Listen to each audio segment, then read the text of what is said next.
Meet Linda. Linda's protesting against the building of a new train central station near her business, which is located right next to the construction site and has been severely impacted since construction began. The ambitious project seems to cost much more than planned, and according to the local press, its completion has been delayed by several months. Linda knows her country needs better public transportation, but she also knows it needs better governance to effectively manage public procurement projects. She feels the delays and consistent cost overruns for government projects over the years have cheated her and her community of precious tax dollars. After all, it's their taxes that finance public projects. Linda has written to her government to ask why public construction projects often face such major cost overruns. The government has responded with a proposed training for Linda and concerned citizens like her, explaining how it is trying to contain procurement costs linked to country development. Global Executive Trade Consulting has been retained by the government to conduct the training for its citizens. Global Executive Trade Consulting explains the issue in a manner that everyone can understand. So, let's say that Linda wants to build a house. She seeks bids from a construction company, generally choosing the one that makes the cheapest offer. The company starts building her house. However, the first problems show up quickly. Material costs go up due to a recent storm affecting supply areas. The garage costs extra, and the planned patio means getting a building permit which she doesn't have. Completion is delayed, and the planned costs explode because Linda, when it came to potential risks and additional costs, didn't budget enough. That's exactly what happens with public construction projects.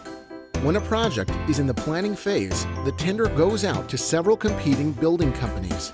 Like Linda, a decision is made by the awarding authority, generally in favor of the most affordable bid. On one hand, the choice will probably face less political opposition, and, on the other hand, that's mainly what government tender regulations require. But often, the lowest priced offer isn't always the best one.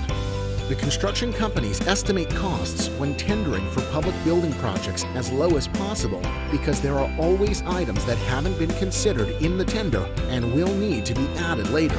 Construction companies know that. Public procurement officials should know about this, but substantially higher costs, even for better quality, make it less likely that voters will approve the project, and thus cost estimates are, from the very beginning, far below what's realistic. Building work starts, but even then, additional costs are not immediately clear, because halting a project in the middle of construction would threaten the jobs of workers, architects, and planners. Changes to construction plans, special wishes, fluctuating material costs, or requirements for special permits all mean costs can rise dramatically. So how can this be prevented? Construction costs should be calculated realistically. To do that, apart from revamped tender regulations, what's needed are independent inspectors with experience of big construction projects, realistic building plans with contingent pricing in order to be more precise, and a construction schedule that's realistic has to be pinned down.